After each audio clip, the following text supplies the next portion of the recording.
ଅଜାଣତରେ କରିଥିବା ପାପର ଫଳ କିପରି ମିଳିଥାଏ? ଏହା ସତ୍ୟ ଯେ କର୍ମ ଫଳ ଭୋଗିବାକୁ କେହି ରକ୍ଷା କରିପାରନ୍ତି ନାହିଁ।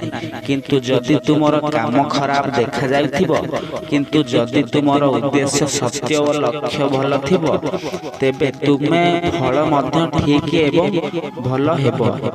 ଯଦି ଆତ୍ମା କର୍ମର ଫଳ ଓ ଜନ୍ମର ଭୋଗ କରିଥାଏ, ତେବେ ସେହି ଆତ୍ମା ନୂତନ ଶରୀର ନେଇ ନିଜ ଏକ ନୂତନ ଜନ୍ମରେ ନିଜ କର୍ମର ଫଳ ଭୋଗ କରେ।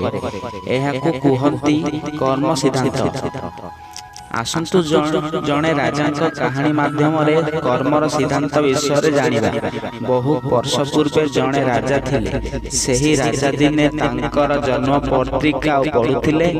ପଢ଼ିବା ବେଳେ ରାଜାଙ୍କ ମନରେ ପ୍ରଶ୍ନ ଆସିଲା ଯେ ମୋ ଜନ୍ମ ସମୟରେ କେତେ ଲୋକ ଜନ୍ମ ହୋଇଛନ୍ତି, କିନ୍ତୁ କାହିଁକି ସମସ୍ତେ ମୋ ପରି ରାଜା ହୋଇନାହାନ୍ତି? ରାଜା ମନେ ମନେ ପ୍ରତି ମୁହୂର୍ତ୍ତରେ ପ୍ରତି କ୍ଷଣ ଏହି ପ୍ରଶ୍ନର ଉତ୍ତର ଖୋଜିଥିଲେ, କିନ୍ତୁ ସେ ଏହାର ଉତ୍ତର ଖୋଜିବାରେ ଅସମର୍ଥ ହେଲେ।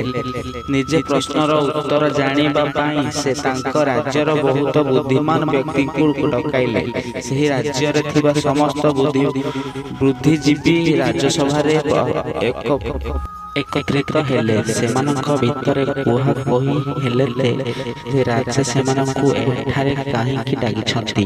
ରାଜା ସମସ୍ତଙ୍କୁ ଅଭିବାଦ ଜଣାଇଲେ ଏବଂ ସେମାନଙ୍କୁ ପଚାରିଲେ ଯେ ମୁଁ ଯେତେବେଳେ ଜନ୍ମ ହୋଇଥିଲି ସେହି ସମୟରେ ବହୁତ ଲୋକ ଜନ୍ମ ହୋଇଥିଲେ, କିନ୍ତୁ ମୁଁ ହିଁ କାହିଁକି ସେହିମାନଙ୍କ ମଧ୍ୟରେ ରାଜା ହେଲି? ସେମାନେ କାହିଁକି ରାଜା ହେଲେ ନାହିଁ? ସବୁ ମହାନ ବୁଦ୍ଧିଜୀବୀ ମାନେ ଏହି ପ୍ରଶ୍ନ ବିଷୟରେ ଗଭୀର ଭାବରେ ଚିନ୍ତା କରିବାକୁ ଲାଗିଲେ, କିନ୍ତୁ ତେବେ ଗଭୀର ଚିନ୍ତା ପରେ ମଧ୍ୟ ସେମାନେ ଏହି ପ୍ରଶ୍ନର ଉତ୍ତର ଦେଇପାରିଲେ ନାହିଁ। ସେଠାରେ ଜଣେ ବୁଦ୍ଧିମାନ ବ୍ୟକ୍ତି ବସିଥିଲେ ଏବଂ କିଛି ସମୟ ପରେ ସେ କହିଥିଲେ ଯେ ଏହି ପ୍ରଶ୍ନର ଉତ୍ତର ତୁମକୁ ଏକ ମହାନ ଋଷି ଦେଇପାରିବେ, ଯିଏକି ଦୀର୍ଘ ବର୍ଷ ଧରି ଏକ କଠିନ ଜଙ୍ଗଲରେ ତପ କରୁଥିଲେ। ଏହାକୁ ଶୁଣି ରାଜା ପରଦିନ ସେ ସୈନିକମାନଙ୍କ ସହିତ ସେହି ଜଙ୍ଗଲ ଆଡ଼କୁ ଗଲେ। ସେ ଜଙ୍ଗଲ ଭିତରେ କିଛି ଦୂର ଯିବା ପରେ ରାଜା ସେଠାରେ ଏକ ଛୋଟ କୁଟୀର ଦେଖିଲେ। ରାଜା ସେହି କୁଟୀର ଭିତରକୁ ପ୍ରବେଶ କରିବା ପରେ ଦେଖିଲେ ଯେ ଜଣେ ଋଷି ସେଠାରେ ବସି କୋଇଲା ଖାଉଛନ୍ତି। ଏହା ଦେଖିଲା ରାଜା ଆଶ୍ଚର୍ଯ୍ୟ ହୋଇଗଲେ। ରାଜା ସାହସ କରି ତାଙ୍କୁ କହିଲେ, ହେ ସାଧୁ ମହାରାଜ, ମୁଁ ଆପଣଙ୍କୁ ପ୍ରଣାମ କରୁଛି। ମୁଁ ଆପଣଙ୍କୁ ଏକ ପ୍ରଶ୍ନ ପଚାରିବାକୁ ଚାହୁଁଛି ଯେ ତୁମ ଜନ୍ମ ଯେବେ ଦିନ ବହୁତ ଲୋକ ଜନ୍ମ ହୋଇଛନ୍ତି, ମୁଁ ରାଜା ହୋଇଗଲି, କିନ୍ତୁ ସେମାନେ କାହିଁକି ରାଜା ହେଲେ ନାହିଁ? ଏହି ପ୍ରଶ୍ନ ଶୁଣିବା ପରେ ଋଷି କହିଲେ, ହେ ମହାରାଜ, ମୁଁ ତୁମର ଏହି ପ୍ରଶ୍ନର ଉତ୍ତର ଦେଇ ପାରିବି ନାହିଁ। ଟିକିଏ ଆଗକୁ ଯାଅ, ତୁମେ ଆଉ ଗୋଟିଏ ସାଧୁ ମହାରାଜଙ୍କୁ ପାଇବ। ସେ ତୁମକୁ ତୁମ ପ୍ରଶ୍ନର ଉତ୍ତର ଦେଇପାରନ୍ତି। ଏହା ଶୁଣି ରାଜା ଅନ୍ୟ ଜଣେ ସାଧୁଙ୍କୁ ଖୋଜିବାକୁ ବାହାରିଗଲେ। ସେ ଟିକିଏ ଆଗକୁ ଗଲା ପରେ ଜଣେ ସାଧୁଙ୍କୁ ସେଠାରେ ବସି ମାଟି ଖାଇଥିବାର ଦେଖିଲେ। ଏହା ଦେଖି ରାଜା ଆଶ୍ଚର୍ଯ୍ୟ ହୋଇଗଲେ। ଏହିଥର ମଧ୍ୟ ରାଜା ସାହସ କରି ତାଙ୍କ ପ୍ରଶ୍ନର ଉତ୍ତର ପଚାରିଥିଲେ। ରାଜା ପ୍ରଶ୍ନର ଉତ୍ତର ଶୁଣି ସାଧୁ କ୍ରୋଧରେ କହିଲେ, ଏଠାକୁ ଶୀଘ୍ର ଚାଲିଯାଅ, ତୁମର ଏହି ପ୍ରଶ୍ନର ଉତ୍ତର ମୋ ପାଖରେ ନାହିଁ। କିନ୍ତୁ ସାଧୁ ତାଙ୍କୁ ଏକ ପୁଅ ବିଷୟରେ କହିଲେ ଏବଂ କହିଲେ, ତୁମର ପାଖକୁ ଯାଅ, ନିଶ୍ଚିତ ଭାବରେ ତୁମେ ତୁମର ପ୍ରଶ୍ନର ଉତ୍ତର ପାଇଯିବ। ଏହାପରେ ରାଜା ସେହି ପିଲାଟିର ସନ୍ଧାନରେ ଆଗକୁ ବଢ଼ିବାକୁ ଲାଗିଲେ। ପିଲାଟିକୁ ଖୋଜିବା ସମୟରେ ରାଜା ଏକ ଗାଁରେ ପହଞ୍ଚିଥିଲେ। କିଛି ସମୟ ପରେ ରାଜା ସେଠାରେ ପିଲାଟିକୁ ପାଇଲେ, ଯିଏ ବହୁତ ଅସୁସ୍ଥ ଥିଲେ। ରାଜା ପିଲାଟିକୁ ତାଙ୍କ ପ୍ରଶ୍ନ ପଚାରିଥିଲେ ଏବଂ ପିଲାଟି କହିଲା, ମହାରାଜ, ଆମେ ଆମର ପୂର୍ବ ଜନ୍ମରେ 4 ଭାଇ ଥିଲୁ। ଥରେ ଆମେ 4 ଭାଇ ବୁଲୁ ବୁଲୁ ଜଙ୍ଗଲରେ ହଜିଗଲୁ। ସେଠାରେ ଆମେ ଅନେକ ଦିନ ପର୍ଯ୍ୟନ୍ତ ବୁଲୁଥିଲୁ। ଗୋଟିଏ ସମୟରେ ଆମେ ବହୁତ ଭୋକ ଲାଗିଥିଲା ଓ ଆମେ ପାଖରୁ ଅଳ୍ପ ଅଟା ଥିଲା। ସେଥିରୁ ଆମେ ରୁଟି ତିଆରି କରି ଆମେ ସେତେବେଳେ ଖାଇବାକୁ ଆରମ୍ଭ କରିଦେଲୁ। ସେତେବେଳେ ଜଣେ ବାବା ସେଠାରୁ ଆସିଲେ ଓ ସେ ବାବା ବହୁତ ଭୋକିଲା ଥିଲେ ଓ ଆମମାନଙ୍କୁ ଖାଇବାକୁ ମାଗିଲେ। ତାହା ଦେଖି ଆମ ବଡ଼ ଭାଇ କହିଲେ ଯେ ଯଦି ଆମେ ଆପଣଙ୍କୁ ଏହି ଖାଇବା ଦେଇଦେବୁ ତେବେ ଆମେ କ'ଣ ଅଙ୍ଗାର ଖାଇବୁ? ସେଥିପାଇଁ ଦ୍ୱିତୀୟ ଭାଇ କହିଲା ଯଦି ଆମେ ଆମକୁ ରୁଟି ଦେବୁ ତେବେ ଆମେ କ'ଣ ମାଟି ଖାଇବୁ? ଓ ତେବେ ସେତେବେଳେ ମୋ ପାଳି ଆସିଲା। ମୁଁ ମଧ୍ୟ ରୁଟି ଦେବାକୁ ମନା କରିଦେଲି। କିନ୍ତୁ ରାଜନ, ତୁମେ ଆମର ଚତୁର୍ଥ ଭାଇ ଥିଲେ। ତୁମେ ବହୁତ ଦୟାଳୁ ଥିଲେ। ତୁମେ ସେହି ବାବୁଙ୍କୁ ତୁମର ଖାଦ୍ୟ ଦେଇଦେଲେ ଏବଂ ନିଜର ଭୋକିଲା ରହିଥିଲେ। ତୁମର ଏହି ଗୁଣ ହେତୁ ତୁମେ ଏହି ଜନ୍ମରେ ରାଜା ହେଲ। ତୁମର ରାସ୍ତାର ପ୍ରଥମ ଯାହାକୁ ଦେଖିଥିଲ, ଯିଏ ଅଙ୍ଗାର ଖାଉଥିଲେ, ସେଇଥିପାଇଁ ତୁମେ ବଡ଼ ଭାଇ ଥିଲେ। ଯିଏ ମାଟି ଖାଉଥିଲେ ସେ ତୁମର ଦ୍ୱିତୀୟ ଭାଇ ଥିଲେ ଏବଂ ତୁମର ତୃତୀୟ ଭାଇ ଯିଏ ବର୍ତ୍ତମାନ ମୃତ୍ୟୁ ପଥରେ ଅଛି ସେହି ମହାରାଜ। ସେହିଭଳି ଆମ ତିନି ଭାଇ ଆମର କର୍ମର ଫଳ ଭୋଗୁଛୁ। ଏହି ପିଲାଟିର କଥା ଶୁଣି ରାଜା ନିଜ ପ୍ରଶ୍ନର ଉତ୍ତର ପାଇଗଲେ। ଦ୍ୱିତୀୟ କାହାଣୀରେ ତୁମେ କିପରି ତୁମର କର୍ମର ଫଳ ପାଇବ ଶୁଣିବା। ଏକଦା ଜଣେ ଶକ୍ତିଶାଳୀ ପ୍ରତାପୀ ରାଜା ଥିଲେ। ସେ ତାଙ୍କ ପ୍ରାସାଦରେ ବ୍ରାହ୍ମଣମାନଙ୍କ ପାଇଁ ଭୋଜନ ଆୟୋଜନ କରିଥିଲେ। ସେହି ଆୟୋଜନରେ ସେହି ତାଙ୍କ ଉଦ୍ୟାନରେ କରିଥିଲେ। ସେଇଥିପାଇଁ ରୋଷେଇଆ ମଧ୍ୟ ସେହି ଉଦ୍ୟାନରେ ହିଁ ଖାଦ୍ୟ ରାନ୍ଧୁଥିଲେ। ସେହି ସମୟରେ ଆକାଶରେ ଏକ ଚିଲ ଉଡ଼ିଥିଲା।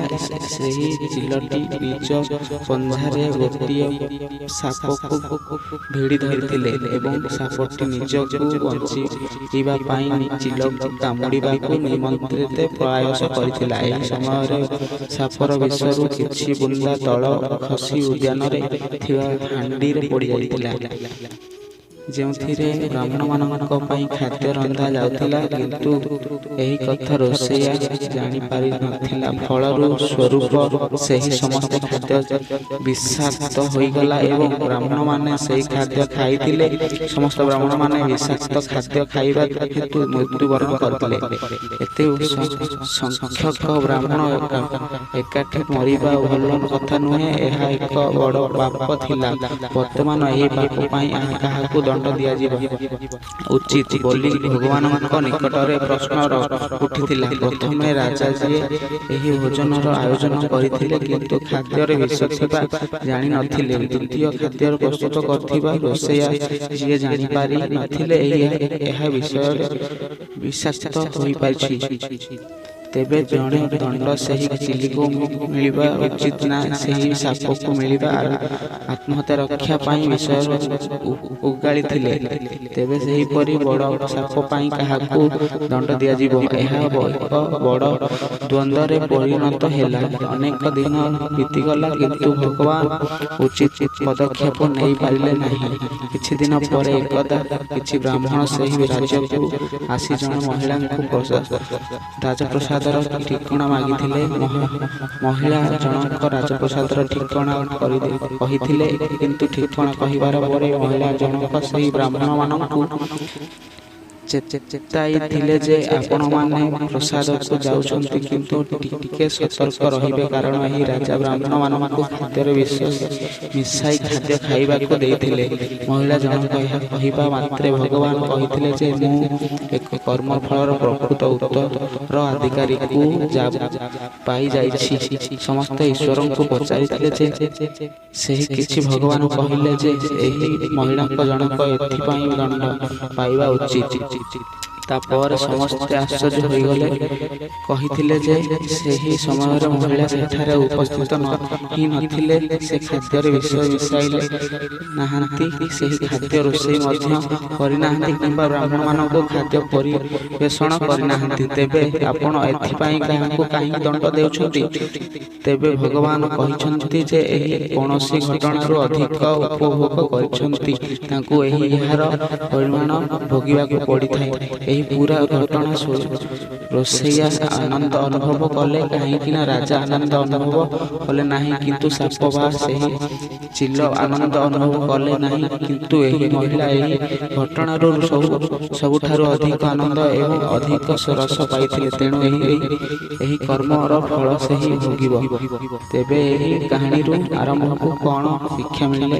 ଏହା କାହାଣୀକୁ ଆରମ୍ଭ ଶିକ୍ଷା ଦିଏ ଯେ କର୍ମର ଫଳର ବ୍ୟାଖ୍ୟା କରିବା ଏତେ ସହଜ ନୁହେଁ। ଆମର ଶବ୍ଦ ହିଁ ଆମର କର୍ମ, ଆମେ କରୁଥିବା କାମ ତ ଆମର କର୍ମ, କିନ୍ତୁ କାହା ପ୍ରତି ଆମର ଭାବନା ହିଁ ଆମକୁ ପ୍ରକୃତ କର୍ମ। ଆମର ଚିନ୍ତାଧାରା ହିଁ ଆମର କର୍ମ ଅଟେ। ଯଦି ତୁମକୁ ତୁମର ଚିନ୍ତାଧାରାକୁ ନିୟନ୍ତ୍ରଣ କରିବା ଶିଖିଥିବା, ତେବେ ତୁମର ଜଣେ ମହାନ ବ୍ୟକ୍ତି ହୋଇପାରିବ। ଯେତେବେଳେ ତୁମର ଭଲ କଥା ଭାବୁଛ, ତେବେ ତୁମର ସହିତ ଭଲ ହିଁ ହେବ ଏବଂ ଏହା ହେଉଥିବ ମଧ୍ୟ। ତେଣୁ ବନ୍ଧୁଗଣ, କାହା ଖରାପ କାର୍ଯ୍ୟକୁ ସମାଲୋଚନା କରିବା ଉଚିତ ନୁହେଁ। ଗରୁଡ଼ ପୁରାଣର ଅନୁସାରେ କର୍ମଫଳର କ'ଣ? ଗରୁଡ଼ ପୁରାଣ ଅନୁଯାୟୀ ଜଣେ ବ୍ୟକ୍ତି ନିଜ କାର୍ଯ୍ୟ ଅନୁଯାୟୀ ସ୍ୱର୍ଗକୁ କିମ୍ବା ନର୍କକୁ ଯାଏ। ନର୍କ ବିଷୟରେ ଗରୁଡ଼ ପୁରାଣରେ ଲେଖାଯାଇଅଛି ଯେ ନର୍କ 37 ପ୍ରକାରର, ଯେଉଁଥିରେ ଜଣେ ପିଠି ଲୋକଙ୍କର ଆତ୍ମାକୁ ବିଭିନ୍ନ ପ୍ରକାରର ଯନ୍ତ୍ରଣା ମିଳିଥାଏ। ଏହି 37 ପ୍ରକାରର ନର୍କ ମଧ୍ୟ 10ଟି ମୁଖ୍ୟ ନର୍କ ଗରୁଡ଼ ପୁରାଣରେ ବର୍ଣ୍ଣନା ଅଛି। ତେଣୁ ଦର୍ଶକ ବନ୍ଧୁ, ଏହି କାହାଣୀରେ ଗୁଡ଼ିକରୁ ଆମେ ଏହା ଶିଖିଲେ ଯେ ଆମକୁ ଆମ କର୍ମର ଫଳ ଭୋଗିବାକୁ ପଡ଼ିବ। ଆମେ ଜାଣିବାକୁ ପାଇଥିଲେ ଯେ ଆମେ ଯାହା ବି କର୍ମ କରୁ, ଠିକ୍ ହେଉ କିମ୍ବା ଭୁଲ, ତା ଫଳ ଆମକୁ ଦିନେ ନା ଦିନେ ଭୋଗିବାକୁ ପଡ଼ିଥାଏ। ଯଦି ଜୀବନରେ ଆମକୁ ହସାଏ, ତାହାକୁ ଅର୍ଥ ଆମେ ଭଲ କର୍ମର ଫଳ ପାଇଛେ, ଏବଂ ଯଦି ଜୀବନରେ ଆମକୁ କନ୍ଦାଏ, ତାହେଲେ ଅର୍ଥ ଆମର ଖରାପ କର୍ମର ଫଳ ଆମେ ଭୋଗୁଛେ। ଆମ ଯାହା ବି କରୁ, ଭଲ କି ଖରାପ, ତାହା ଆମକୁ କେବେ ବି ଛାଡ଼ି ନଥାଏ। ଆଜି ନୁହେଁ ତ ଆସନ୍ତା କାଲି ଆମେ ନିଶ୍ଚିତ ଭାବରେ ତା ଫଳର ପାଇବା। କିନ୍ତୁ ଅନେକ ଥର ଯେତେବେଳେ ଅନେକ ଦୁଃଖରେ ସମ୍ମାନହୀନ ହେଉ, ସେତେବେଳେ ଆମେ କହିଥାଉ ଯେ ଆମର କୌଣସି ଖରାପ କର୍ମର କହିବାକୁ ଆମେ କାହାର କୌଣସି ଅନିଷ୍ଟ କରିବା ନୁହେଁ। ତାହା ହେଲେ ଆମର ଏତେ ସୁଖ କାହିଁକି ଭୋଗୁଛେ? କିନ୍ତୁ ଦର୍ଶକ ବନ୍ଧୁ, ଆମେ ନିଶ୍ଚିତ ଭାବରେ କିଛି ଖରାପ କର୍ମ କରୁଛେ। ଯଦି ଆମେ ଏହି ଜନ୍ମରେ ତାହା କରିନେ, ତାହେଲେ ଆମେ ପୂର୍ବ ଜନ୍ମରେ କରିଛି ତ ଖରାପ କର୍ମ କରୁଥିବା, ଯାହା ଆମର ମନେ ନାହିଁ। କାରଣ ଆମେ ମଣିଷମାନଙ୍କ ସହିତ ଖେଳି କରିବା, କିନ୍ତୁ ଭଗବାନଙ୍କ ସହିତ ନୁହେଁ। କର୍ମ ସିଦ୍ଧାନ୍ତ ଅତି ସରଳ। ତୁମେ ଯେଉଁ ପ୍ରକାରର ଜୀବନ ଶୁଣିବ, ସେହି ପ୍ରକାରର ଫଳ ପାଇବ। ତୁମେ ଯାହାର ଦେବତା ଫେରାଇବ। ତେଣୁ ନିଜର ମନରୁ ଏହା ସ୍ଥିର କର ଯେ ତୁମକୁ କ'ଣ ଦରକାର। ଯଦି ତୁମେ ଏହି ବ୍ରାହ୍ମଣଙ୍କୁ ସକାରାତ୍ମକ ଶକ୍ତି ଦିଅ, ତେବେ ତୁମର ମଧ୍ୟ ସକାରାତ୍ମକ ଶକ୍ତି ପାଇବ। ଆଶା କରୁଛି ଆଜିର କର୍ମଫଳ କାହାଣୀଟି ଆପଣଙ୍କୁ ନିଶ୍ଚୟ ପସନ୍ଦ ଆସିଥିବ। ଆଜିର କାହାଣୀକୁ ମୁଁ ଏଠାରେ ଶେଷ କରୁଛି। ଯଦି ଆପଣମାନଙ୍କୁ ଭିଡ଼ିଓଟି ଭଲ ଲାଗିଛି, ତେବେ ଭିଡ଼ିଓଟିକୁ ଲାଇକ୍ କରନ୍ତୁ ଏବଂ ଚ୍ୟାନେଲରେ ନୂଆ ହୋଇଥିଲେ ଆପଣମାନଙ୍କ ଚ୍ୟାନେଲଟିକୁ ସବସ୍କ୍ରାଇବ୍ କରନ୍ତୁ। ସାଙ୍ଗମାନଙ୍କ ସହିତ ସେୟାର କରନ୍ତୁ। ପୁଣି ଥରେ ଆସିବି ଆଉ ଏକ ସୁନ୍ଦର କାହାଣୀ ନେଇ।